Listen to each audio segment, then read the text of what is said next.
For centuries, certain ancient texts have been shrouded in mystery, feared by many, and whispered to be the devil's own handiwork. First up, the Devil's Bible, also known as the Codex Gigas. Our first stop takes us to the 13th century, to the Codex Gigas, also known as the Devil's Bible. Now, this massive manuscript, measuring 92 centimeters tall and 50 centimeters wide, contains a collection of texts, including the Old and New Testaments, as well as various apocryphal works. Now, according to legend, the scribe who created the Codex Gigas made a pact with the devil to complete the manuscript in a single night. As the story goes, the scribe succeeded, but at a terrible cost. His soul was forever bound to the book. The Codex Gigas is a compilation of various texts, including the Old and New Testaments, the work of Flavius Josephus, the work of Isidore of Seville, medical texts, including the works of Galen, and a collection of spells. Now, incantations, also magical formulas. According to legend, the Codex was created by a monk named Herman the Recluse, who was said to have made a pact with the devil in order to complete the manuscript in one single night. Like I mentioned a minute ago, the story goes that Herman was unable to complete it on his own, so he called upon the devil for assistance. The devil agreed to help Herman, but at the cost of his soul. The Codex is currently housed at the National Library of Sweden in Stockholm, where it is considered one of the library's most valuable and famous holdings. The manuscript is in relatively good condition, considering its age, and is still bound in its original leather cover. The Codex Gigas had a significant influence on Western culture, particularly in the realm of literature and art. Now, the manuscript's depiction of the devil has been,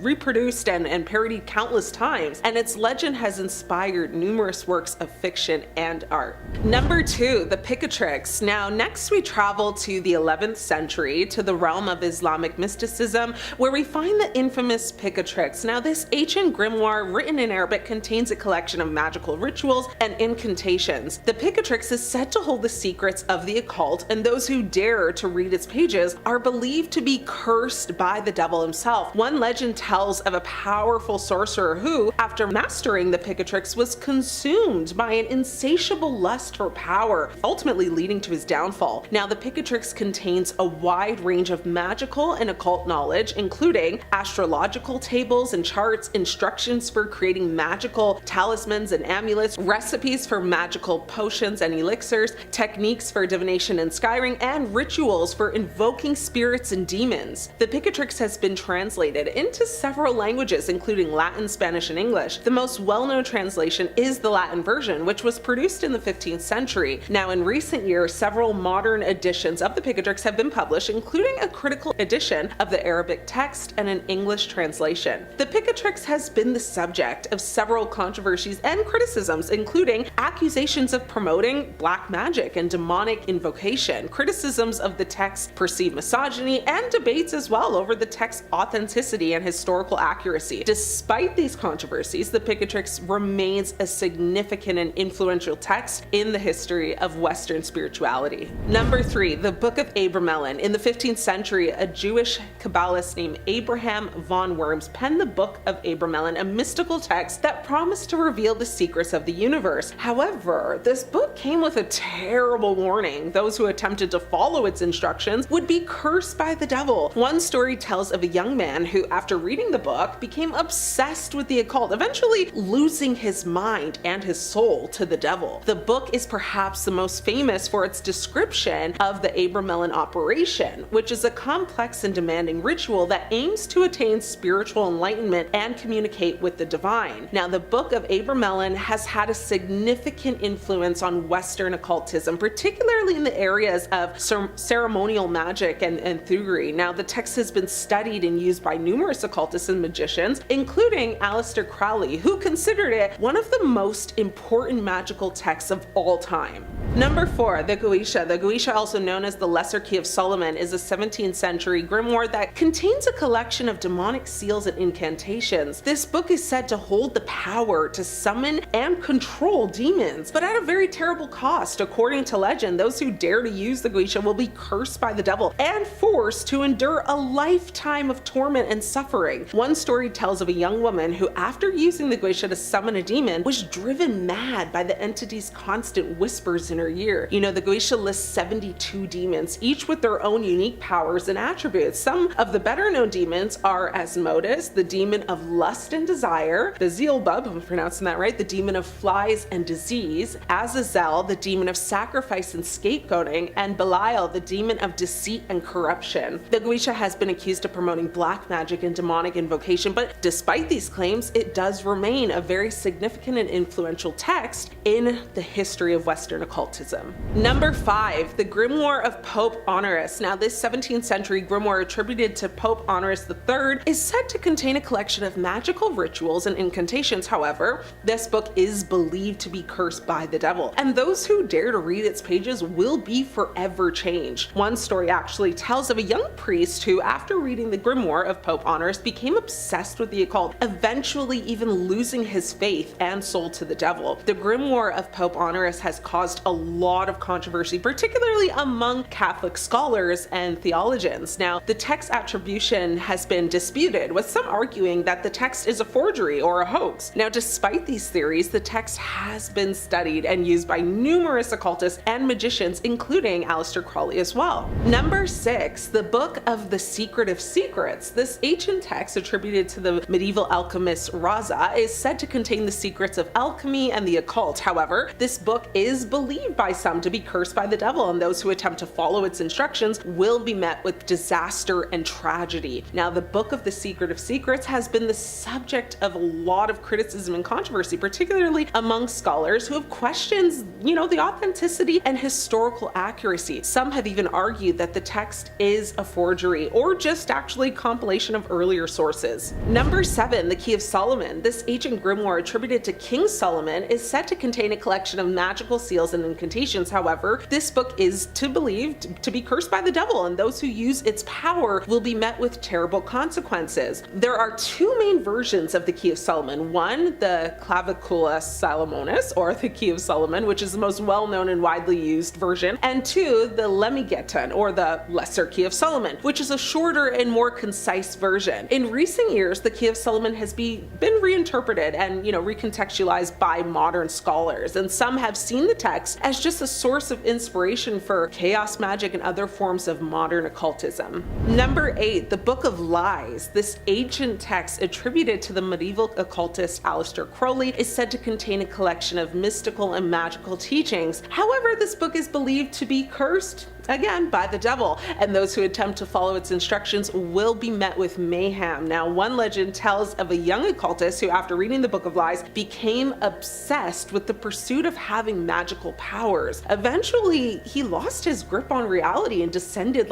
into madness. The Book of Lies is structured as a series of paradoxical, and often contradictory statements, each designed to challenge the reader's perceptions and understandings of the world as we know it. The chapters cover a wide range of topics, including 1, the nature of truth and reality, 2, the role of the individual in society, 3, the relationship between the microcosm and the macrocosm, 4, the secrets of magic and spiritual growth. Number 9, the Necronomicon. This one takes us to the realm of horror and fantasy, where we find the infamous Necronomicon. This ancient text, created by H.P. Lovecraft, is said to contain the secrets of the Old Ones, ancient beings of immense power and malevolence. However, this book is believed to be cursed by the devil, and those who even dare to read its pages will apparently be driven mad by the eldritch horrors that lurk within. One story tells of a young scholar who, after reading it, became obsessed with the Old Ones, eventually losing his life in a very tragic ritual gone wrong. Lastly, number 10, the Munich Manual of Demonic Magic. The Munich Manual is a medieval grimoire that's said to contain powerful and forbidden knowledge of demonic magic. The book is believed to have been written in the 15th century by a German sorcerer who made a pact with the devil. The book's cursed reputation has also made it a popular topic in horror fiction and folklore. Now, according to legend, the Munich Manual of Demonic Magic is cursed by the devil himself. Anyone who attempts to read it or use the knowledge contained in the book is said to be cursed with bad luck, illness, and even being unalived.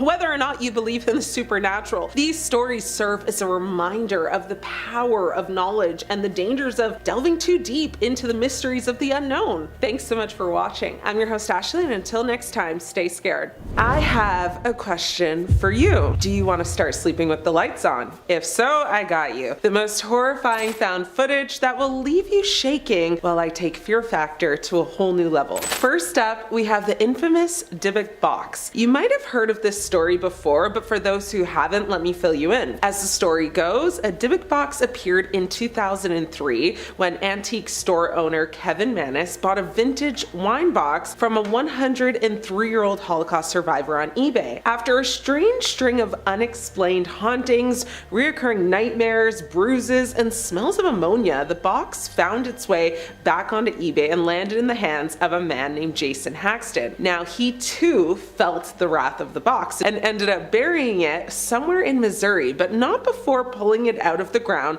to appear on the television show Ghost Adventures. Haxton had paid $280 for the box, and when opened, contained a goblet, 2 locks of hair tied with string, pennies from the 1920s, a dried rosebud, a cast iron candlestick holder, and a granite statue engraved with Hebrew letters. Written in the early 1600s by Martin de Leon Cardenas, The Orphan Story is a novel about a young Spaniard who heads to the Americas in search of fortune. And while that sounds like every adventure story ever, there's a bit of an outlier. There's a bit of a darkness that lurks within its pages that led to the novel not being published until 2018. The first draft was a 328-page manuscript, slightly yellowed, slightly worn and aged, missing a couple of pages. Belinda Palacios, a Peruvian scholar who edited the book for 2 years, she was apparently warned by multiple people about it. So it was first set to appear in 1621 under the pen name of Andre de Leon, but never made it to press due to the presidential atmosphere at the time in Sicily. So the manuscript then sat in the Hispanic Society of America until 1965, when Belinda rediscovered it, and she learned many attempts to publish it had happened, giving rise to rumors that malevolent energy lurked among the almost 400 pages, causing the people working on it to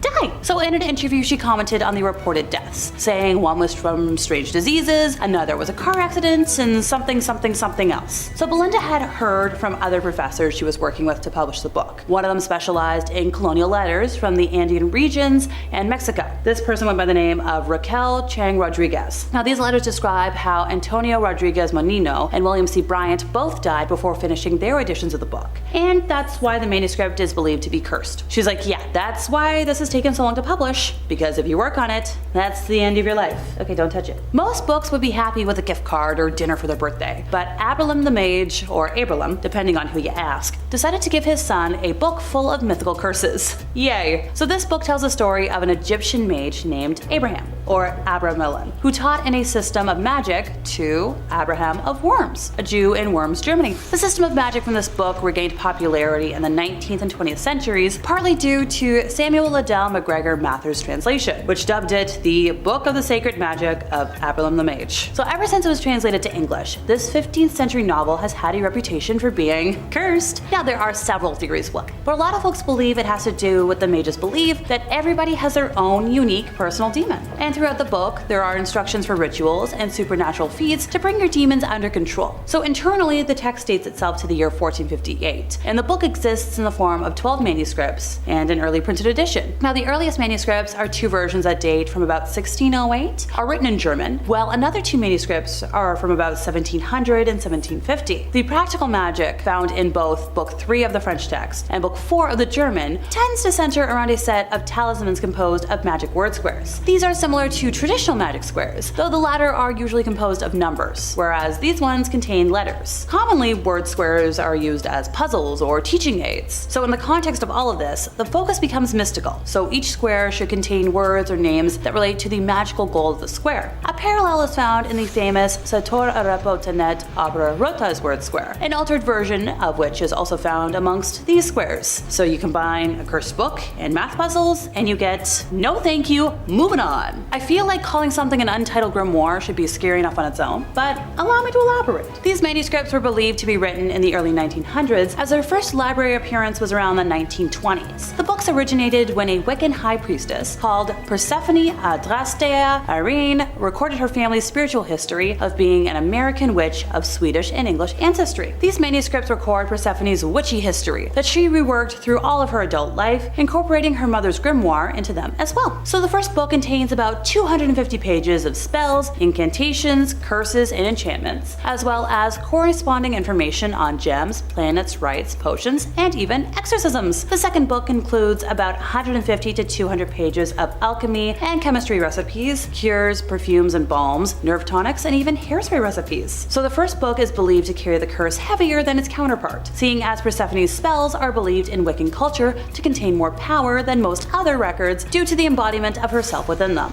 Originally, the books belonged to Alice Montserrat, who moved to the UK in the 1920s to work with famed occultist Aleister Crowley. Later on, they both went on to work with the Golden Dawn Order and printed their works and publications as occultism raised into the modern world. So even though Alice did little reporting on the cursed lore over these books, she did make notes as to why she and others within the order believed the curse carried some serious weight. She wrote an inscription warning all those who read it, saying, "To those not of the craft, the reading of this book is forbidden. Proceed no further, or justice will exact a swift and terrible retribution, and you will surely suffer at the hand of the craft." Now this was written not only in English, but other languages as well, because they were like, we really want to warn people, stay away. The Grand Grimoire is a black magic grimoire, and different editions date this specific one to maybe 1521, 1522, 1421, but it was probably written during the early 19th century. Some experts suggest that maybe 1702 was when the first edition may have been created, and a Bibliothèque Bleue version, similar to a chapter book of the text, might have been published in 1750. I know, that's a lot of dates, I'm sorry. The introductory chapter was authored by Antonia Venetia del Rabina, who gathered his information from the original writings of King Solomon. So a lot of the material of this grimoire derives from the Key of Solomon and Lesser Key of Solomon, which are grimoires attributed to, you guessed it, the king. Also known as Le Dragon Rouge or the Red Dragon, this book contains instructions on how to summon Lucifer or Lucifuge Rofocal for the purpose of forming a deal with the devil. So the 19th century French occultist Eliphas Lévy, author of Dogmes et Rituels de la Haute Magie, claimed the contemporary edition of Le Dragon Rouge was a counterfeit of a true older Grand Grimoire. So the overall work divided into two books.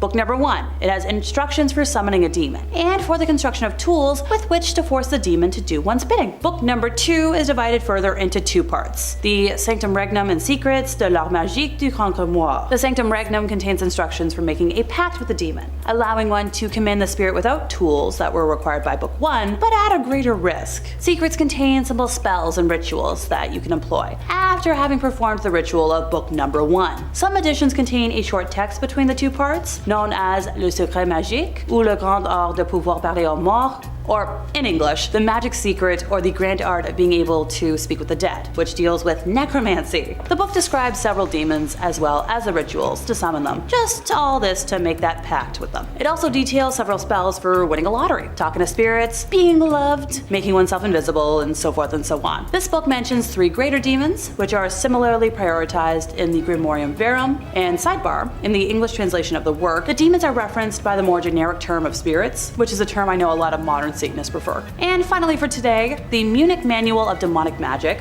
or MMDM, or Liber Incantatorium Exorcimorium et Fascinatorium Vererium, is a 15th century grimoire manuscript whose name I totally just butchered. The text, composed in Latin, is largely concerned with demonology and necromancy. Richard Kiekefer edited the text of the manuscript in 1998 under the title Forbidden Rites, a necromancer's manual of the 15th century. Portions of the text in English translation are presented in Forbidden Rites as well, embedded within the author's essays and explanations on the Munich Manual in specific and grimoires in general. The Russian translation of this Latin grimoire was published in 2019, and the first English translation was only published in 2023. There was only one known surviving manuscript of the original manual, which is almost complete, minus the first 2 folios that describe the beginning of rituals. The rest of the grimoire contains complete instructions for the invocation of demons, such as Satan, Lilith, Astaroth, and Samael, as well as the supposed attainment of favors and supernatural powers. Some of the spells allow for, you guessed it, obtaining the love of another, achieving invisibility, acquiring wealth and treasures, or gaining knowledge. The text is accompanied by over 40 illustrations of magic circles and symbols to be used in rituals. You've got a list of 11 demons,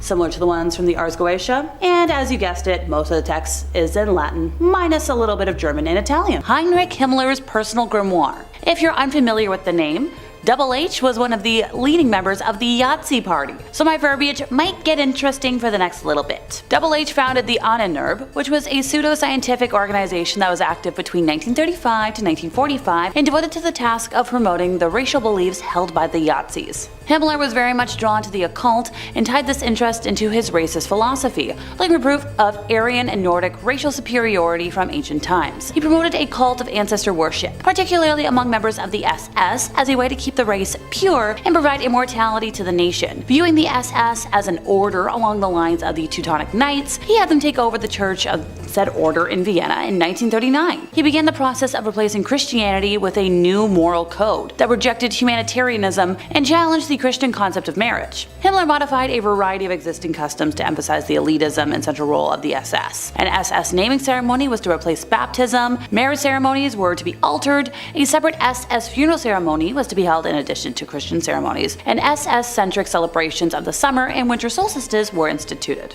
Historian Nicholas Goodrick Clark analyzed all of this in his 1985 book, The Occult Roots of Yahtzeism, in which he argued that there were in fact links between some ideals of Ariosophy and Yahtzee ideology. He also analyzed the problems of the numerous popular occult historiography books written on the topic. In Goodrick Clark's review, the Ariosophist movement built on the early ideas of the Volkisch movement, a traditionalist pan-German response to industrialization and urbanization, but it associated the problems of modernism, specifically with the supposed misdeeds of Freemasonry, Kabbalah, and let's see if I can get this one right, folks, Rosicrucianism, in order to prove the modern world was based on false and evil principles. The Ariosophist ideals and symbols filtered through several anti-Semitic and nationalist groups in late Wilhelmian Germany, from which the early Yahtzee party emerged in Munich after the First World War. He demonstrated quite a few links between two Ariosophists and Heinrich Himmler. An article titled Schmittler's Forgotten Library by Timothy Ryback, published in The Atlantic, mentions a book from the Dictator's Private Library, authored by Ernst Schertl.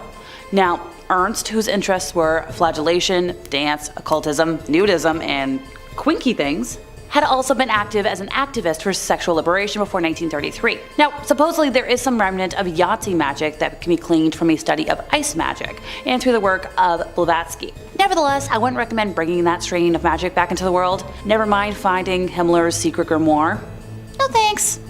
Next up is less a singular spellbook, but more so any grimoire or spellbook that promises an expertise in B-L-O-O-D magic. Sorry folks, the interwebs are not a fan of the B word, so I have to find substitutes for the redness that pours out of a human wound. When it comes to practitioners of said magic, it's similar, if not exactly the same, as to how the Aztecs wielded power. This might sound kind of cliche, but power like that always comes with a price, which is the reason the Aztecs killed so many people. They avoided the cost by using prisoners, or folks they deemed the lowest of the low. With so much death at ritualistic points where the veil is thin, they could commune or even summon dark entities to the physical realm. So while the idea of forbidden knowledge may seem fun or rebellious or even glamorous, there's things you just shouldn't mess with in the first place. If you're looking for a specific title to avoid, one that I've talked about plenty on here that touches on the subject is the Grimorium Verum.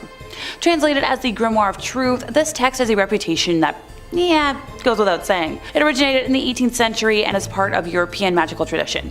And it's not for the faint of heart. The Grimorium Verum is essentially a guidebook, but not the kind you'd find on your local bookstore's bestseller shelf. Nah, this is more like a how-to manual for dealing with entities not exactly on the Christmas card list. The inclusion of red fluids in its rituals is one of its most chilling aspects, if you ask me. I don't really like seeing redness anywhere. It's not the kind of magic you see in fairy tales. This is the stuff of dark alleys and ancient rites. The text details ceremonies involving the shedding of said fluids to summon and control otherworldly beings. It's a kind of forbidden knowledge that's been whispered about in hushed tones throughout history. Like, it's just like you hear about it, you don't talk about it. Also, it doesn't stop at fluid exchanges. Like, it's an overall comprehensive guide to dealing with demons. Like, if you want to make a pact with a demon, yeah, this is the place for it. It's got the instructions for creating a pact, specific prayers and invocations.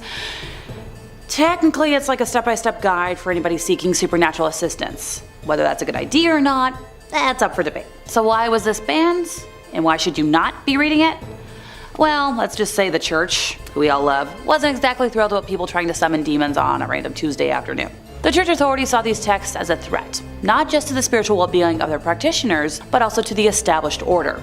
If there's one thing we know about the church, they don't like being threatened. After all, summoning demons and dabbling in fluid magic doesn't exactly align with a Sunday sermon. Not that I personally agree with the church on most things, but this might be the one time I do. You don't want a demon at Thanksgiving. Okie dokie folks, are you ready for some more fun cult stuff?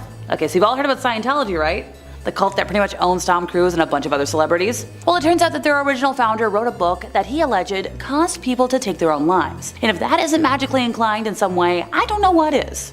It prompts reflection on the power dynamics between the written word, belief systems, and the vulnerability of the human psyche. So what is it about this text that can drive individuals to the brink? Well, apparently it's the allure of the unknown, the manipulation of belief systems, maybe a combination of factors that pushes people beyond the boundaries of reason. So we've talked about this guy before, L. Ron Hubbard. He was discussing the Atlantis civilization, and he claimed to have gained this knowledge through his own research and experiences. Am I gonna pretend like I know how he experienced those things? Nope. But here's the thing. This piece of writing has been almost entirely erased from the internet. If you're more tech savvy than I am, feel free to add links in the comments section, but outside of venturing into the dark web, I couldn't find a copy of this specific work anywhere, or a listing on any official record of all of this. The erasure of almost all mentions of this book from the vast expanse of the internet only adds to the mystery in my mind. In this crazy digital age where I can Google whatever I want, the ability to expunge a work from the digital realm raises quite a few questions about the extent of control over the narrative, not to sound like my university profs. It's as if the book itself has become this elusive specter, lingering in the shadows of cyberspace. Now, I'm not completely oblivious to the control that present-day Scientology has in our society, but it's really scary to see it in practice. Like, their attempt to erase any traces of this work raises so many ethical questions about the control of information. In this digital age, where information is considered a cornerstone of freedom, the deliberate suppression of a narrative kind of is like, what the heck? Like, what other forbidden books are there? Just like waiting in the shadows that I don't even know about, waiting to disturb some minds out there. Well, there's the Shams al-Ma'arif, or Shams al-Ma'arif wa Lata'if al-Awarif, which is a 13th century grimoire centered on Arabic magic and has claimed to be a manual for achieving esoteric spirituality. I apologize from the bottom of my heart if I butchered that pronunciation anyway, I promise I did practice. It was written by the scholar Ahmed al-Buni, who wrote it while living in Algeria. He passed around 1225 Common Era. It was written by the scholar Ahmed al-Buni, who wrote it while living in Algeria, and he passed around 1225 Common Era. Now, the book is a patchwork of bits and pieces of the author's authentic works, and texts by other authors. Scholars like Ibn Taymiyyah have criticized the book and labeled al-Buni as a deluded devil worshipper. Good to know that across all religions over time, some things never changed. Now, in terms of more modern examples, that was a common assumption from Ed and Lorraine Warren. You know, the demonologist that I quote all the time. Look, I believe half of what they investigated was real, the other half was them making a living, which at the end of the day, I have to give some respect to. Well, minus viewing alternative lifestyles outside of Christianity as a sin. Okay, pardon me. Sorry, I get a little sidetracked. In contemporary form, the book consists of 2 volumes, the Shams al-Ma'arif al-Kubra and the Shams al-Ma'arif al-Sughra, with the former being the larger of the two. The first few chapters introduce the reader to magic squares, and the combination of numbers and the alphabet that are believed to bring magical effect, which the author claims is the only way to communicate with jinn, angels, and spirits. The table of contents that were introduced in the later printed editions of the work contain a list of unnumbered chapters, which stretched to a number of 40 by the way. However, prior to the printing press and various other standardizations, there were 3 independent volumes that circulated, each one differing in length. While being popular, it also carries a notorious reputation for being suppressed and banned for much of Islamic history, ergo how it found its way to our list today. Don't read it. However, it continues to persist in being read and studied up to present day, despite its questionable veracity and negative implications. Some Sufi orders, such as the Naqshbandi Haqqani order, have recognized its legitimacy and use as a compendium for the occult and hold it in high respect. Now, another title by the same author, the title having been translated to the Source of the Essentials of Wisdom, is considered its companion text. In terms of translation, although the overall formal translation to English hasn't really happened yet, there have been numerous renditions of a few of the more popular rituals found within the main treatise, as well as those that lie in its accompanying text. So, don't bother, don't go near it. Okay folks, I think I'm gonna end today with the Munich Manual of Demonic Magic. The MMDM, or Liber Incantationum Exorcium et Fascinatorium Varium. Let me try that again. The MMDM, or, well, let's see if I can get this folks, Liber Incantationum Exorcimorum et Fascinatium Variarum, is a 15th century grimoire manuscript. The text, composed in Latin, is largely concerned with demonology and necromancy. Richard Kieckhofer edited the text of the manuscript in 1998 under the title Forbidden Rites, a necromancer's manual of the 15th century. Portions of the text in English translation are presented in Forbidden Rites as well, embedded within the author's essays and explanations on the Munich Manual in specific and grimoires in general. The Russian translation of this Latin grimoire was published in 2019, while the first English translation only came out last year. Now, there is only one known surviving manuscript of the original Munich manual, which is almost complete except for the first 2 folios that describe the beginning of the first ritual. The rest of the grimoire contains complete instructions for the invocation of demons such as, let's see, Satan, Lilith, Asaroth, and Samael, as well as the supposed attainment of favors and supernatural powers from them. Some of the spells allow for obtaining the love of a woman, achieving invisibility, acquiring wealth and treasures, or gaining knowledge. The text is accompanied by over 40 illustrations of magic circles and symbols to be used in said rituals. So, for example, page 130 to 133 of the text includes a list of 11 demons, similar to the Ars Goetia, and since there's only 11, I guess I could list them off. So we've got Count/Duke Barbarus, Duke Cassin, President/Count Otius, King Curson, Duke Alugor, Prince Tub, President Volak, Duke Generon, Marquis Tuveries, President Hani, and Marquis Sucax. I promise I did my best. Most of the text is in Latin, which is not a language I speak, with the exception of 2 appended materials in German and Italian. So let's see, we got messing with demons and manipulation of others to your will?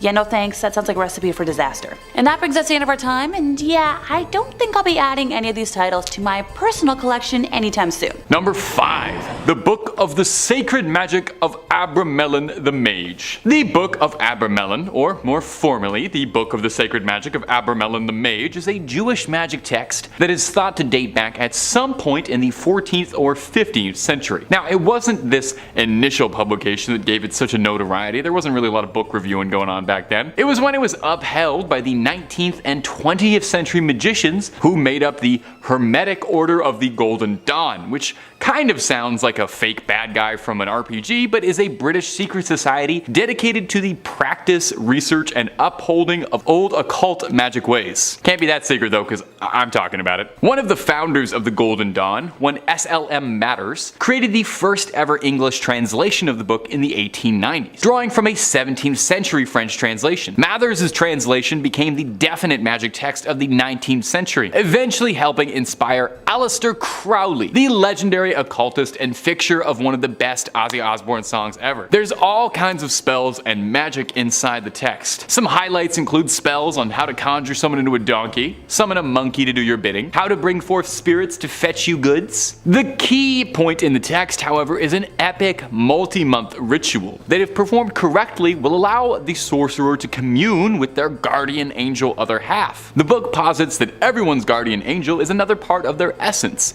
a spiritual other. The ritual involves, I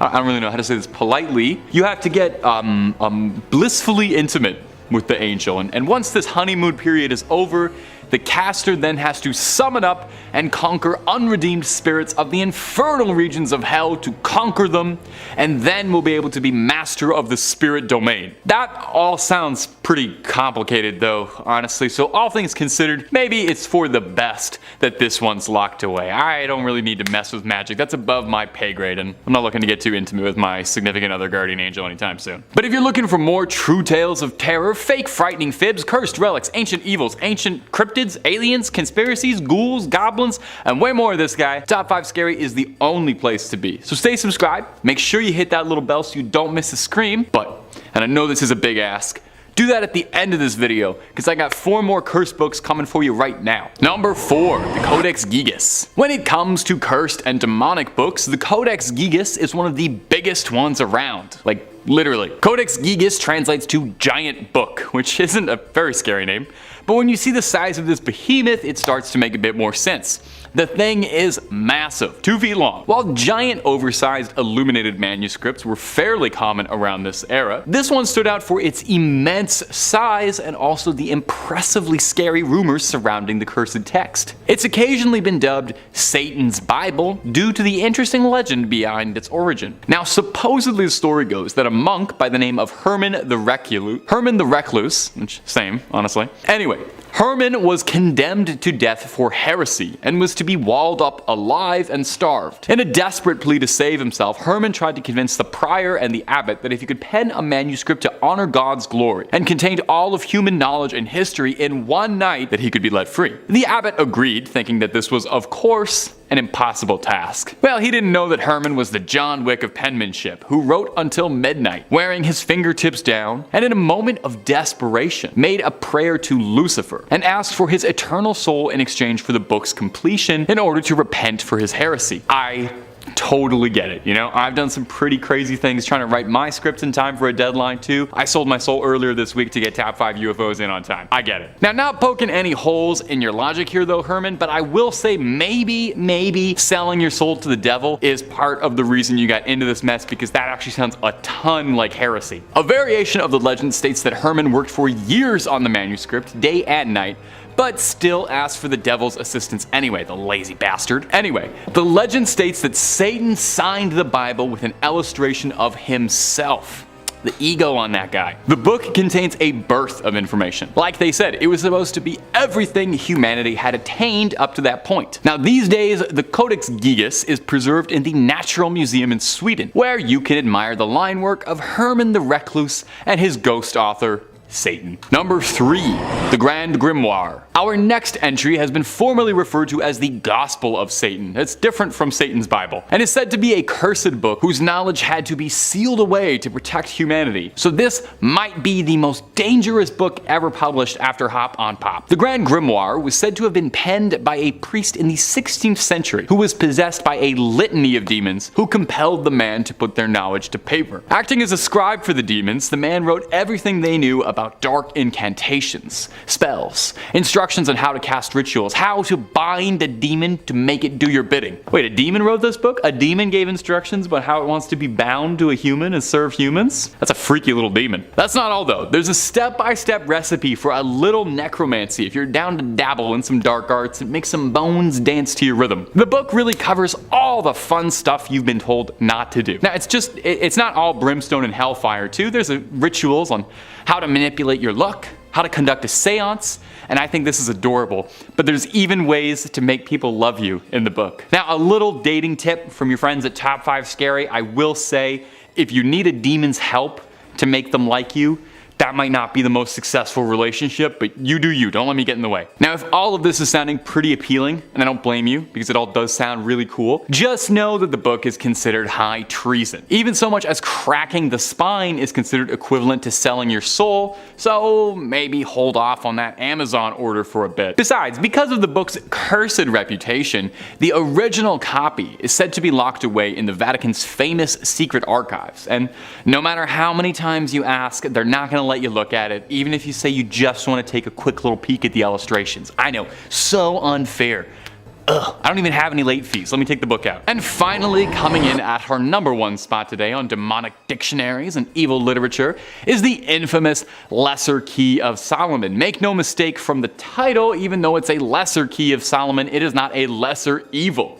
It's an anonymously authored grimoire on demonology, so not written by Solomon. It's also known as Clavicula Salomonis Regis, or Lemegeton, is a grimoire. It's a book of magic that gained significant prominence in occult literature. Now, the grimoire is attributed to King Solomon, the biblical figure renowned for his wisdom and mastery over supernatural forces. It's believed to have been compiled in the 17th century, though it draws upon earlier occult tradition and texts. The Lesser Key consists of several sections, or books, each focusing on a different aspect of magic and summoning. The most well-known is the Ars Goetia, which represents descriptions and instructions for evoking 72 demons or spirits, each with its own unique powers and abilities, kind of like Pokemon. These demons are said to be bound by King Solomon and can be summoned and controlled by skilled practitioners. Other sections of the Lesser Key of Solomon includes fan favorites like the Ars Theurgia Goetia, Ars Paulina, Ars Almadel, and Ars Notoria. These sections delve into topics such as angelic invocations, the use of talismans and amulets, and rituals for obtaining divine knowledge and wisdom. Now, the grimoire has had a profound influence on various occult and magical traditions, including ceremonial magic, demonology, and the practice of spirit conjuration. It's been studied and referenced by countless practitioners, scholars, and scary YouTubers throughout history. Now, goes without saying, this is a potentially dangerous text.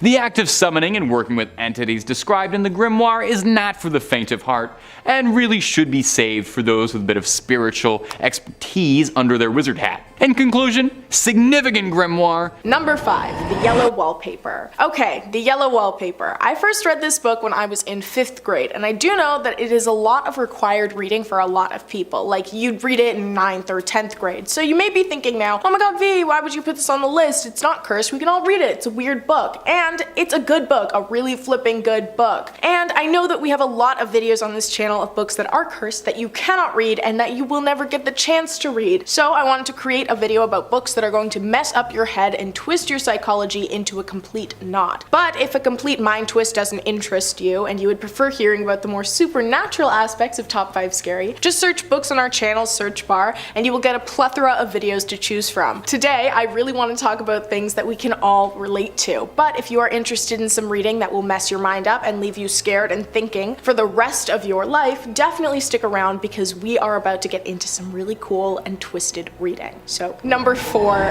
or number 5 and 4 now because I rambled too much. Let's try this again. The Yellow Wallpaper. This book is a masterclass in imagery and descriptive devices because wow, you feel like you are in this room. It follows a woman who is placed into a room that is lined wall to wall with yellow wallpaper, and slowly, page by page, she begins to go insane, describing more outlandish and detailed scenes being played out in the lines of her wallpaper. Throughout the story, her descriptions get so much more in-depth and twisted, and you begin to feel like you are going insane with her. Every single word, every single thing that she is imagining, you are seeing full on face to face. It's like you're looking it in the eyes. And I have aphantasia, so I actually cannot visualize anything in my head. Like, you say think of an apple and I don't see an apple, it's just darkness. But somehow this book was able to surpass my biological evolution, and I was able to imagine everything, every word, every description. It was being burnt into my eyelids. And there are very few books that can do that for me, which is how you know that this is an insanely weird and well written story. I really recommend giving this a read. It will mess with your mind and you will never ever want to have yellow wallpaper again. Which, okay, interestingly enough, this book actually made me want to have yellow wallpaper when I was in the 5th grade. So I don't know, maybe this job is like where I was destined to work, because I don't think many people after reading this book would yearn so desperately to have yellow wallpaper. Number 3, I Have No Mouth and I Must Scream. I don't even know where to start with this one. This book left me with such a disturbed and upset feeling right into the pit of my stomach. The story follows a group of 5 people, the last people alive in a post-apocalyptic Earth, that are being eternally tormented in a computer called AM. Okay, so the first time I read this, I was pretty confused, up until I would say probably the 2nd page, and then I started getting really into it. But I think you're supposed to be confused so you can really settle into the story and the world, and all of the ideas within. The book centers around 5 characters who are essentially stuck in an advanced AI computer called AM in a post-apocalyptic world. The computer is vengeful and torments them eternally. They have been stuck here, unaging, essentially immortalized for 109 years. Allegedly. It's kind of hard to know for sure because the computer like messes with their mind and time a lot. Every single day for these humans is filled with the computer psychologically, physically tormenting them in every way imaginable, in insanely disturbing and creative ways. The book ends with the character who we are hearing the story from realizing that the only way to end the torment they are experiencing and to hurt the computer in some way as like revenge is through their death or by taking away AM's toys. Somehow he ends up being the last one alive. I won't spoil it exactly, but everyone else is dead except for him. AM is very upset by this, so AM ensures that for the rest of eternity, he, the last alive, will suffer every day and will never be given the chance to escape through death like the others. He is essentially turned into a living blob, lacking limbs and appendages, lacking ears and eyes and a mouth. He's just a mass of goo. His eye sockets are described as being filled with a white fog. He is stuck unmoving for the rest of his eternal life, which of course brings us to the final line of the book and the title, I Have No Mouth and I Must Scream. So yeah, this is an incredibly disturbing book. Cursed, I guess you could say. I would definitely recommend giving the story a read. It is short, but the impact it will have on you is nothing less than long-lasting and permanent. Number 2, The Lottery. I first read this book a couple of months ago in July. It was an English camp retreat that I read it at, which I won't get too much into, but let's just say I did not enjoy that too much. I was one of 2 girls in a group of 18 guys, and they were all years younger than me, and most of them weren't funny and mansplained everything to me, which is my worst nightmare, and it was painful. But actually, from the teachers, it was a very educational experience, and I learned a lot, and one of the things I learned about was this story, The Lottery. It is a short story written by the famous Shirley Jackson, and it definitely makes you think. Upon first read, it definitely gives off Hunger Games vibes, and I'm sorry I said vibes, but there is no other way to explain it. Same vibes. It is a very surprising read. I think you'll be surprised by the ending, but upon rereading it, you kind of realize how brutally obvious every piece of foreshadowing was. But upon the first read, you're left with an uneasy feeling. You do not expect what's to come, especially up until the 3rd page. You really don't realize how uneasy everyone is in the story. You hear about a tradition that other towns are considering canceling. You hear about these very young people going around in groups of friends and picking up pebbles that are being collected in piles after being released from school. You hear casual conversation being exchanged through neighbors. You don't hear the underlying unease that is being sown throughout the crowd of people. Someone goes up to the front of the crowd, and next to a dinky yet looming box, they begin to explain that they will be drawing names, like every year in this town's annual lottery. The reader thinks, oh, a game, a lottery, a winner. This is exciting, this is cool, this is great. But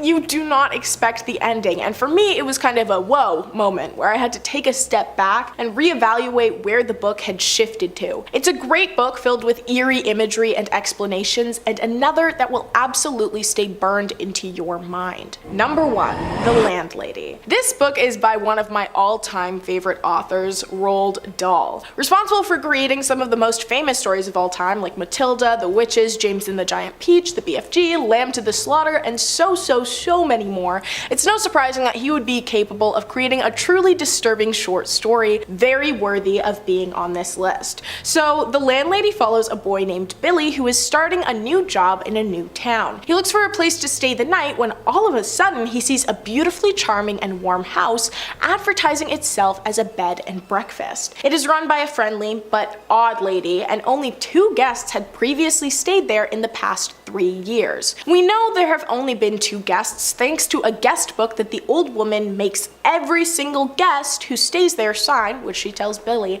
and when Billy is signing it, he recognizes the 2 names, which are the only ones on it, but he can't remember where he recognizes them from, though he feels like they were both famous for the same thing, like they were in a newspaper or something for the same thing. I won't spoil anything because uncovering the truth yourself is far more exciting. Throughout the book, you feel an uneasy sense of dread, discomfort, and frustration as the naive main character innocently believes everything he is being told and does not seem to comprehend the idea that he could be in danger. It is an extremely captivating book, and I find the descriptions to be very lively. The dialogue is eerie and sets the tone of the story masterfully. This book leaves you with a sinking feeling like no other. If you are looking for a read that will stay in your mind every time you check into a small B&B, which, you know, it's not very common anymore, this is definitely the book for you. Number 5, The Book of the Sacred Magic of Abramelin the Mage. The Book of Abramelin, or more formally, The Book of the Sacred Magic of Abramelin the Mage, is an old Jewish magic text that is thought to date back at some point in the 14th or 15th century. Now, it wasn't the initial publication of this book that gave it its notoriety. Instead, it was when it was 19th and 20th century magicians who were in the Hermetic Order of the Golden Dawn, which is a British secret society dedicated to the practice, research, and upholding of old occult magic ways. But hush hush, you didn't hear that from me. One of the founders of the Golden Dawn, S.L.M. Mathers, created the first ever English translation of the book in the 1890s, drawing from a previously established 17th century French translation. Now, Mathers' translation quickly became the definite magic text of the 19th century, eventually helping inspire Aleister Crowley to inspire his system of magic, the legendary occultist and fixture of one of the best Ozzy Osbourne songs ever. That solo still goes, man. Now, there's all kinds of spells and magic inside this text. Some real highlights include spells on how to conjure somebody and turn them into a donkey, how to summon a monkey to do your bidding, that sounds great, and how to bring forth spirits to fetch you goods. The big key point in this text, however, is an epic, multi-month spanning ritual that, if performed correctly, will allow the sorcerer to commune with their own guardian angel. The book theorizes that everyone has a guardian angel and that they are another part of their essence, a spiritual other half of yourself. The ritual involves, I don't know how to say this politely. You have to, well, they say you have to get blissfully intimate with your other half. Once the honeymoon period is over, the caster then has to summon up and conquer unredeemed spirits of the infernal regions of hell to conquer them. And then they'll be able to master the spirit domain. That sounds like a lot of irredeemed spirits. I hope my angel might help out a little bit with that. This all sounds very complicated, so all things considered, maybe it's for the best that this one's locked away. Seems like heavy reading, not before bedtime. And if you're looking for more true tales of terror, fake frightening fribs, cursed relics, ancient evils, aliens, cryptids, conspiracies, ghouls, goblins, and pretty much everything spooky you can think of, Top 5 Scary is the place to be. Stay subscribed, but way more importantly, stay scared. Okay, let's keep going. Whole lot more video to get through. Number 4, Book of Soiga. The Book of Soiga, also known by a more complicated name, the Alderia Siva Soiga Vocor, is an occult text that hails back from the 15th century. I'm pretty sure just saying that name out loud in front of the camera, I probably caused a curse on the office, so I'm sorry about that. This text would have been lost to time, just another forgotten cursed manuscript, if it weren't for the obsessive efforts of John Dee, a 16th century polymath who had his hands in just about every field of study. Polymath is a fancy word for a guy who studies just about everything, and Dee practiced chemistry, physics, astronomy, and also the occult. You know, there's always more to learn, right? Mr. Dee was particularly interested in contacting angels to learn the secrets of the universe. And this book contains a litany of recipes for magic spells and all sorts of writings on demonology and astrology, but most importantly, and what caught Mr. Dee's attention, is that the book is said to include the names and genealogies of all of heaven's angels.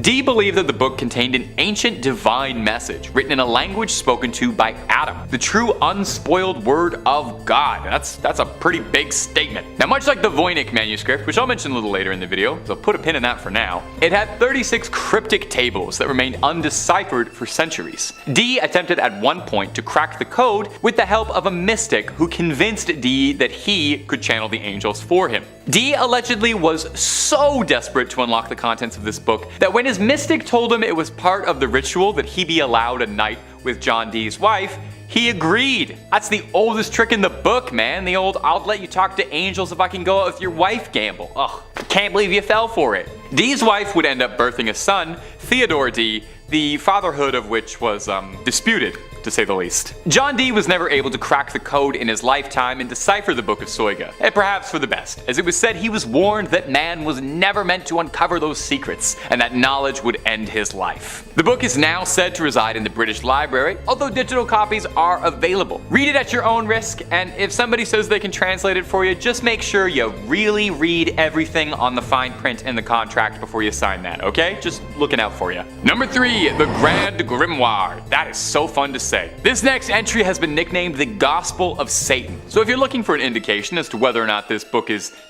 evil, there you go. They had to put that on a sticker, put it on the cover right next to the Oprah's Book Club recommendation. This book is said to have originally been written by a man possessed by the devil sometime in the 16th century. It's an infamous occult text and is said to contain dark incantations, spells and rituals, tools on how to force demons to do one's bidding, and even some instructions for a little necromancy 101 for fledgling dead raisers. It's not all brimstone and hellfire though. There are also reports on how to make pacts with spirits for personal gain, rituals to win the lottery, talk to ghosts, make yourself invisible, and even adorably, how to win love. Never heard of a demon working to help someone fall in love. Now, all that sounds cool, definitely. I know I would love to have like a little skeleton minion who could help me with chores, maybe be like my little buddy. I love playing a necromancer in Skyrim, but these things don't really work out if you don't know what you're doing. Take a look at Full Metal Alchemist, that didn't work, they didn't know what they were doing. Even opening this book is considered equivalent to selling your soul to the devil. Soon as you crack the spine, it's like signing the contract. Because of the book's nefarious reputation, the original copy of the manuscript has been sealed away inside the Vatican's secret archives, and not currently available to the public. So I don't think whatever they're listing on Amazon as the Grand Grimoire for $10 is the real Grand Grimoire.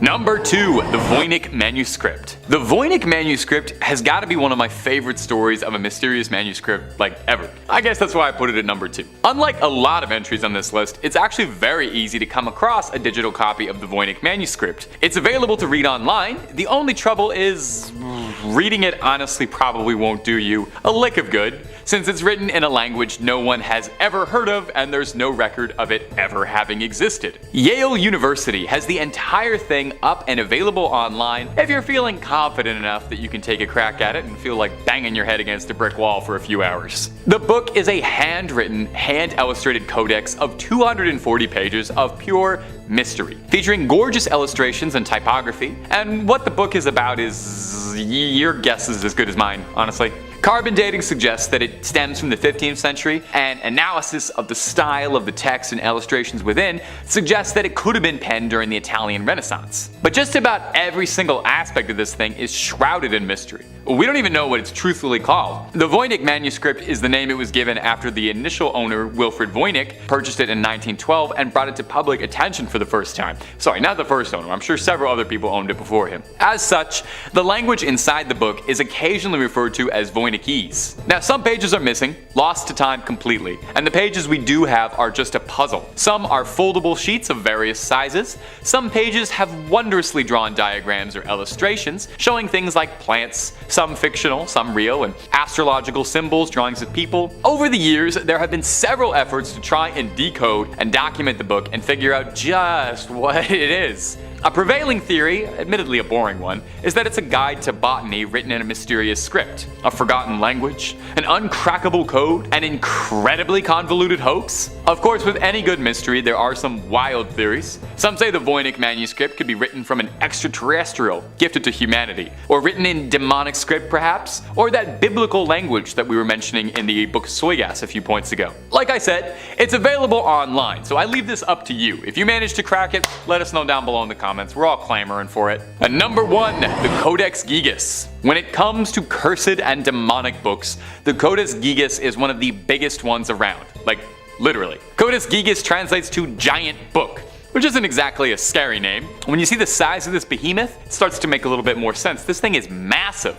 2 feet long. Now, giant, oversized, illuminated manuscripts were pretty common around the area the book was penned, but this one stood out for its immense size and the dark rumors surrounding the supposedly cursed text. Don't even try reading this thing, just lifting it will give you a hernia. That's the curse. It's occasionally been dubbed Satan's Bible due to the legend surrounding its origin. It's a good story, so get cozy. Supposedly, the legend goes that a monk by the name of Herman the Recluse, which is also what they used to call me, was condemned to death for heresy and was to be walled up alive and starved. In a desperate plea to save himself, Herman tried to convince the prior and the abbot as a whole that if he could pen a manuscript to honor God's glory, and that it would contain all of human knowledge and all of human history in one book, and if he could pen it in one night, he would be let free. The abbot agreed, thinking this was, of course, impossible. Herman wrote until midnight, wearing his fingertips down, and in a moment of desperation, made a prayer to Lucifer and asked for his eternal soul in exchange for the book's completion in order to repent for his sins. I totally get it. You know, I gotta be honest, I have done some pretty nutso stuff trying to make sure my scripts get in time for deadline. Haven't quite sold my soul to the devil yet. I usually just rail Red Bulls, but I'd probably make a similar deal under a similar deadline. Now, I don't want to poke any holes in Herman's logic here, but I will say maybe selling your soul to the devil is part of the reason you got into this mess in the first place, because that does sound a little bit like heresy, but it's not my place to judge. I'm not an archdeacon. A variation of the legend states that Herman worked for years on the manuscript, day and night, but still was unable to complete it in his lifetime and asked for the devil's assistance. Anyway, no matter the story, the legend states that Satan signed the Bible with a particularly terrifying illustration of himself. I mean, take a look at it, it's horrifying looking. The book contains a birth of information. Like they said, it was supposed to be everything humanity had attained up to that point in one big book. These days, the Codex Gigas is preserved in the Natural Museum in Sweden, where you can admire the penmanship of Herman the Recluse and his ghost author, Satan. Number 5, The Complete Book of Demonolatry. Written by S. Connolly, it boasts telling the reader how to discover powerful rites, magic, and practices that honor Satan and the demons. This text, used by the traditional demonolatry priesthood to train members of their covens, is part workbook, part textbook, and part reference book. It includes thorough chapters on demonolatry, history, demonic holy days, offerings, prayers, sigils, religious rites, and an introduction to demonolatry magic. Okay, this might be the first book I'm tempted to buy for myself. If only just to learn more about like demonology history from somebody that isn't, like Ed Warren for once. I love the Warrens and their work, but at the same time, it would be neat to learn from a lens that isn't, as biased in Catholicism. Alright, let's see what else it advertises. Learn how and why the ends, demonolatry sigils, ascension, and many other demonolatry methods have become standard practice among many theistic Satanists. It claims to guide students from pre-initiate to adept, and even delves into the depths of demonolatry, schmex magic, necromancy, scarlet elixir rites, and red fluid sacrifice. See, that last phrase I can do without, but let me know what y'all think in the comments. Should I bother investing in it or not? Now before anybody asks, well, why should you leave this book alone on Halloween? That just so happens to be when the veil between our world and the spirit world is the thinnest, and you don't want to accidentally summon a demon when you're just learning how to. Not a fun idea. Number 4, Mein Kampf. Alrighty folks, this is where I'm using demonic as more as an adjective instead of actually talking about demons. Also, this is a book that should never be consumed in general. More like exist in a museum so that we keep, don't turn into a case of those who ignore history are doomed to repeat it. This is an autobiography of Germany's infamous, actually Austrian-born dictator whose name I can't say on here. Its title means my struggle or battle because, organizing genocide is hard work. Didn't you know? Everybody clap for this man's tenacity, his perseverance, his sheer determination. Hard work makes dreams come true, don't you know? Ugh, the prick. The book, released in 2 volumes, is in reality the evil dictator's case for anti-Semitism. He outlines exactly how he came to be as he was, before putting forth his racial and political views and describing his vision for the future of Germany. From a technical point of view, this book is apparently overly long, repetitious, and poorly written. Seeing as it was written by one of the world's most evil men in history, it was deemed just cause for banning it in Austria and Russia. Interestingly enough, Germany held the copyright over this book until 2016. Until then, printing and dissemination of the work was strictly banned. But now that it's, in the public domain, Germany has lifted the ban and actually released a new edition with nearly 2,000 pages and 3,500 annotated notes. I'm not sure this particular book should be available, simply because it was written by the man I cannot name. The fact that he killed 6 million people for no fault of their own is unforgivable enough, but the conditions he kept them and many more in is making me sick to my stomach. So we're gonna move on before I start venting and get off topic today. Number 3, The Grand Grimoire. It is a black magic grimoire, and for reference, a grimoire is a textbook of magic that typically includes instructions on how to create magical objects like talismans and amulets, how to perform magical spells, charms, and divination, and how to summon or invoke supernatural entities such as angels, spirits, deities, and demons. In many cases, the books themselves are believed to be imbued with magical powers, although in many cultures, other sacred texts that are not grimoires, such as the Bible, have been believed to have supernatural properties intrinsically. The only contents found in a grimoire would be information on spells, rituals, the preparation of magical tools, and lists of ingredients and their magical correspondences. In this manner, while all books on magic could be thought of as grimoires, not all magical books should be thought of as grimoires. Different editions date the specific one to 1521, 22, or even as early as 1421, but it was probably written during the early 19th century. Some experts suggest that 1702 is when the first edition may have been created, and a Bibliothèque Bleue version, similar to a chapter book, of the text might have been published in 1750. The introductory chapter was authored by Antonio Veneciana da Rabina, who gathered his information from the original writings of King Solomon. Much of the material of this grimoire derives from the Key of Solomon and the Lesser Key of Solomon, which are grimoires attributed to the king of the same name. Also known as Le Dragon Rouge or the Red Dragon, this book contains instructions on how to summon Lucifer or Lucifer Focal for the purpose of forming a deal with the devil. The 19th century French occultist Eliphas Lévy, author of Dogmes et Rituels de la Haute Magie, claimed the contemporary edition of Le Dragon Rouge was a counterfeit of a true older Grand Grimoire. And I love petty historical spats. Once again, the overall work is divided into 2 books. So the first book contains instructions for summoning a demon and the construction of tools with which to force a demon to do one's bidding. The second book is divided further into 2 parts, the Sanctum Regnum and Secrets de l'Art Magique du Grand Grimoire. The Sanctum Regnum contains instructions for making a pact with the demon, allowing one to command the spirit without the tools required by book 1, but at greater risk. Secrets contain secret spells and rituals one can employ after having performed the ritual of the first book. Now some editions contain a short text between the 2 parts, known as Le Secret Magique ou Le Grand Art de Pouvoir Parler aux Morts, or in English, The Magic Secret or the Grand Art of Being Able to Speak with the Dead, which deals with necromancy. The book describes several demons as well as the rituals to summon them in order to make a pact with them. It also details several spells for winning a lottery, talking to spirits, being loved by somebody else, making oneself invisible, and more. This book mentions 3 greater demons, which are similarly prioritized in the Grimorium Verum. Sidebar: in the English translation of the work, the demons are referenced by the more generic term of spirits, which is a term I know some modern Satanists prefer. The demons that are mentioned are the Emperor Lucifer, Prince Beelzebub, and the Grand Duke Astaroth. Now this work also makes mention of 6 lesser demons, and of course I'll mention them all. Lucifer Focal, Prime Minister, Saint Nachia, Commander-in-Chief, Aglia Rept, Commandant, Fleurety, Lieutenant General, Sargatanas, Brigadier Major, Nebulos, Marshal, and Inspector General. I had fun with that. Number 2, the Grimorium Verum.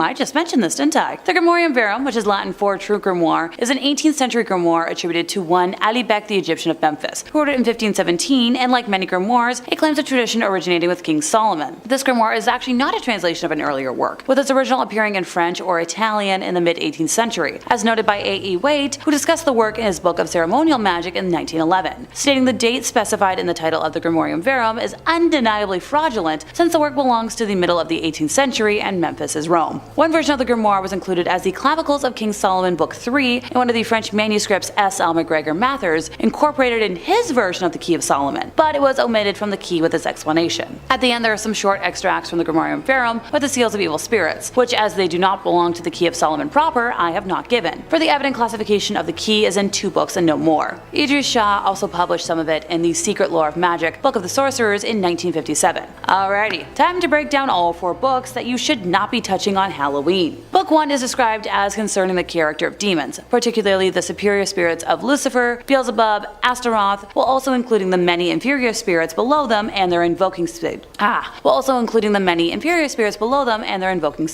Alright, who wants to hear about what all the lesser spirits can do?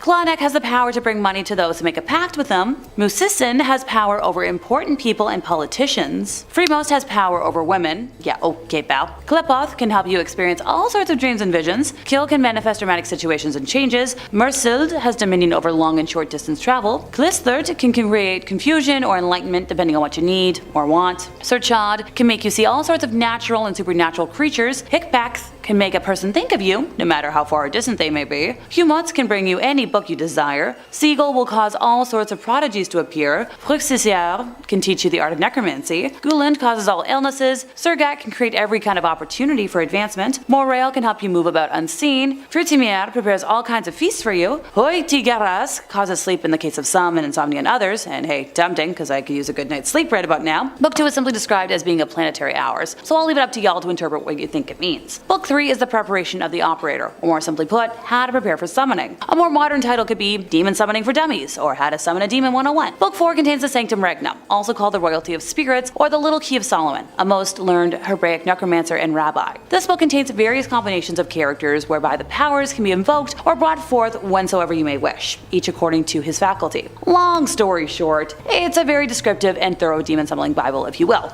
Once again, I personally do not recommend summoning demons, but if you really feel like you must, this feels like it would produce safer outcomes than say like a random YouTube ritual or Ouija board, but still, stay away on Halloween. You don't know what's gonna happen, I don't know what's gonna happen, it's not fun. Number 1, The 120 Days of Sodom. Written in Bastille during the French Revolution, the author was interrupted when the prison was stormed by insurgents and never finished the story, but 120 Days remains amongst the most notorious works of literature, featuring depraved fetishes, red fluid-soaked sexual group parties, torment, and under the age of consent, bad, icky schmecks thing. Look, I'd say the actual terms if I could. Trust me, it would make my life so much easier, but I've gotta play by the interweb rules. Described as very sexual and erotic, its plot revolves around the activities of 4 wealthy libertine men who spend 4 months seeking out the ultimate sexual gratification through group sex fun parties, sealing themselves away in an inaccessible castle in the heart of the Black Forest in Germany with 4 madams and a harem of 36 victims, mostly young people. The madams relate stories of their most memorable clients, whose crimes and punishments inspire inspire the libertines to likewise and increasingly harm their victims to their eventual deaths. Now, the novel was never completed. Its first chapter was written according to Say's written plan, but the subsequent chapters are in the form of rough drafts and notes, often consisting of graphic descriptions of the novel scenes. The book was first published in Germany back in 1904, and then banned across Europe for most of the 20th century. A 1975 film adaptation by Pier Paolo Pasolini was also banned in several countries. South Korea has banned the book twice this century, and now it can be sold there only in a sealed plastic cover to adults 19 or over. Number 5. House of Leaves. Coming up first today is going to be the novel House of Leaves, a very unconventional and postmodern horror novel written by Mark Z. Danielewski. The novel is a bit of a complicated read and even more complicated to explain, but I'll do my level best. It tells the story of a mysterious and ever-changing house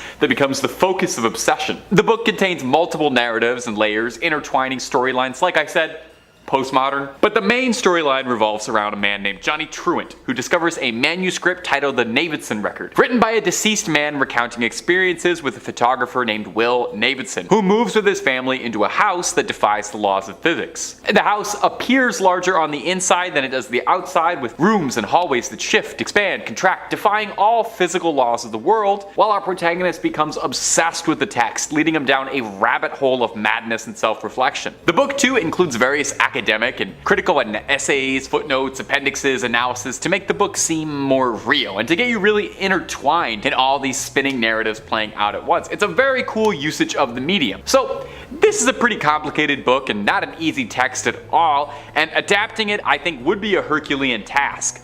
But I think it could be done. After watching the Canadian indie horror classic Skinamarink, I think with the right team you definitely could make it. Skinamarink was a super unique horror movie about a house that has its doors start to disappear overnight, in a similar vein to that kind of surrealist horror from House of Leaves. I think if a movie isn't on the table too, a limited Netflix or HBO series would be perfect for something like this. An extended runtime would help pack in all that intricacy that the book demands, and would be great for fans to dig in, speculate, discuss each episode as they air. I could totally see this being like a big sleeper hit with indie horror fans, a little smaller scale budget for some surrealist scares. And if you're looking for more stories about books that have already been made into horror movies or anything else in the world that's freaky, seriously, if you can think of something scary, the odds are pretty good we've done 2 or 3 videos on it. We've got all of that and then some. Make sure you hit subscribe. Please ring that little bell next to the subscribe button so you don't miss a single one of our videos. And I know I'm asking a lot here, but do that at the end of this one because I got 4 more books coming up for you right now. Number 4. Tender is the Flesh. Coming up next is going to be the novel Tender is the Flesh, a dystopian novel written by Argentinian author Agustina Basterrica. Set in a grim and unsettling future, the story explores a world where animals are infected with a virus that makes them lethal to consume, leading to a massive shift in the food industry. Maybe it's just the last couple years, but I feel like stories about viruses affecting the whole planet just aren't hitting the same way anymore. I feel like that's kind of been ruined. The novel centers around Marcos, a middle-aged man who works at a processing plant for special meat. In a society where we can't eat animal meat, but a demand for meat still exists, I think you can see where this is going, human flesh consumption becomes an alternative to consuming animals. Humans are bred like livestock, raised and slaughtered for their meat the way we treat cows and pigs. The book is basically vegetarian propaganda, and it does raise a lot of thought-provoking and, I'll say it, downright unsettling explorations of things like dehumanization, the ethics of the food industry, the consequences of a society driven by profit and overconsumption. I know, like, you know, Freddy Krueger and Michael Myers are pretty scary, but overconsumption is actually scarier than either of them. It's one of those stories that works as a good, uncomfortable reflection of ourselves. I think it would be perfect for a movie. The story is compelling, the themes are uncomfortably indicative of our society. It's the kind of thing that would get people talking. You'd leave the theater talking to your friends about it. There's a ton to analyze, and also I think this novel's premise is so horrifying, but imagine some of that brought to life, you know? Imagine the images of this. Sets of a human meat processing factory, people on a factory line being processed. Oh, PETA would love it, I can tell you that. You probably get them to fund this. Just describing it like this sounds absolutely gut-wrenchingly disgusting. I couldn't imagine it on the big screen, but I could really easily see this becoming an A24 indie, super esoteric horror movie that all your cool friends are talking about at parties. Number 3, The Atrocity Archives. Coming up next is going to be The Atrocity Archives by Charles Stross. Now, Charles Stross has got to be one of the best working horror authors out there, and possibly this is one of the better examples of his writings. The Atrocity Archives. It's the first book in the Laundry Files series, which is a fun blend of sci-fi, fantasy, espionage, just a little bit of twist of corporate meddling, all sorts of genres all mixing in one big book soup. The story is set in a modern day world where magic and Lovecraftian horrors exist alongside advanced technology, which is something I just go, I was gonna say but I can't say that, why did I say it anyway? Which is something I love. I love a blend of science and magic. The Dresden Files hit me right here, love that stuff. The protagonist of the Atrocity Archives is Bob Howard, a low-level IT tech working for a government agency known as the Laundry, kind of like a Men in Black sort of deal. The organization is hidden away from the public eye, and their job is to protect the world from supernatural threats and to prevent the accidental summoning of eldritch entities that could destroy humanity, you know, stuff like that. Howard gets himself involved in a massive conspiracy, learning that certain mathematical algorithms can inadvertently open portals to other dimensions, allowing monsters into our world. Discovering as well that there exists an organization called the Black Chamber, which seeks to exploit these otherworldly creatures for their own gain,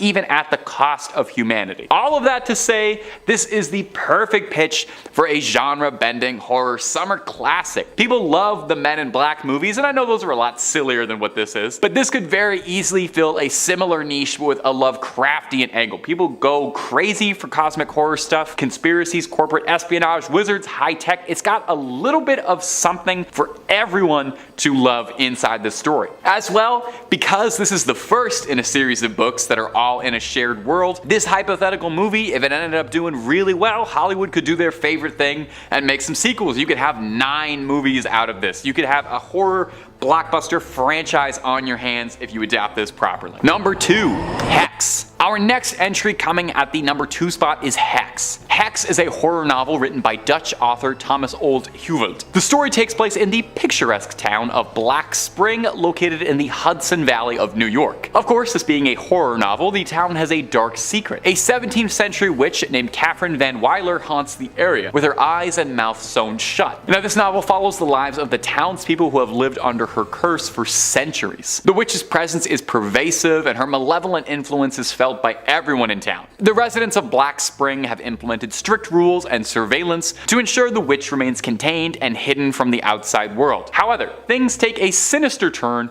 when a group of rebellious teenagers decides to break the town's rules and begin to spread Catherine's haunting image beyond Black Spring. As a result, the witch's powers intensify, causing unrest and chaos to the town's inhabitants. Now, while I was describing that to you, does that not already sound like the premise for a great horror movie? I mean, come on, witches with their eyes sewn shut? I'm getting spooked just reading about it. Now, if you thought that sounds like a good horror movie, you and I aren't the only ones, because the film rights for this were bought by Warner Brothers sometimes in 2016. So what's happening? What's taking so long? This seems like the easiest setup and knockdown in Hollywood history. Cast, I don't know, Vera Farmiga as the witch or something. Go out in the woods, film something remote on a small budget, you got a summer hit. Why isn't this script being made? Do you guys need me to write it? I'm willing. My schedule's pretty open right now. Warner Brothers, shoot Top 5 Scary a DM, have your folks talk to my folk. Tay's looking for work. My rate is very, very affordable. At number 1, The Mountain of Madness. And finally, at our number 1 spot is going to be The Mountain of Madness by H.P. Lovecraft, the legendary horror novelist and racist. H.P. Lovecraft is one of the most influential horror writers of the modern age. Stephen King has been very outspoken about how Lovecraft is one of his driving inspirations, and just about every cosmic horror story published since owes a debt of gratitude to the tentacled horrors Howard Phillips dreamed up. While there have been adaptations of his works before, some adapted more contemporary, some keeping the original settings, surprisingly, however, one of his most famous works, At the Mountain of Madness, is still awaiting the film treatment. The Mountain of Madness is one of Lovecraft's best works, following a team of scientists that are in a remote part of Antarctica and discover ancient alien ruins, meeting ancient old ones and their civilization trying to escape back to society. It's got all the best Lovecraft beats that you love. It's got fear of the unknown, humanity's insignificance, technology versus spirituality. It's fantastic and has all the makings of a big movie.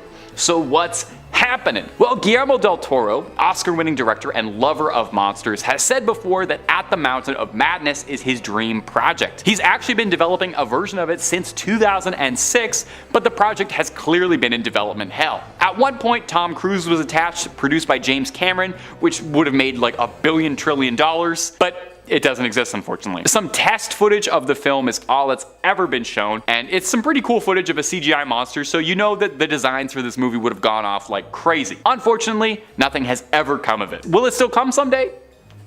Del Toro has said never say never, but his optimism for the project isn't high, and has said that his vision for it has changed so much that he'd have to rewrite the whole script. If you simply can't wait, The Cabinet of Curiosities on Netflix is very Lovecraft inspired, and is great proof that Guillermo is absolutely the #1 director to do a Lovecraft movie. Well, after 1980s John Carpenter, but he's not making movies anymore.